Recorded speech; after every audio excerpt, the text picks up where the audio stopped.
Город Краснодар. Ремонт кровли гаража. Старое покрытие свой срок отслужило и пришло в негодность. Так как поверхность ровная, ям нету, лужи не стоят, здесь будет достаточно текущего ремонта.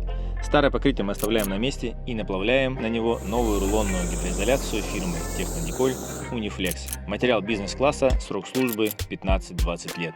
Чтобы исключить возможность подтекания от соседних гаражей, делаем нахлест на соседние гаражи по полметра.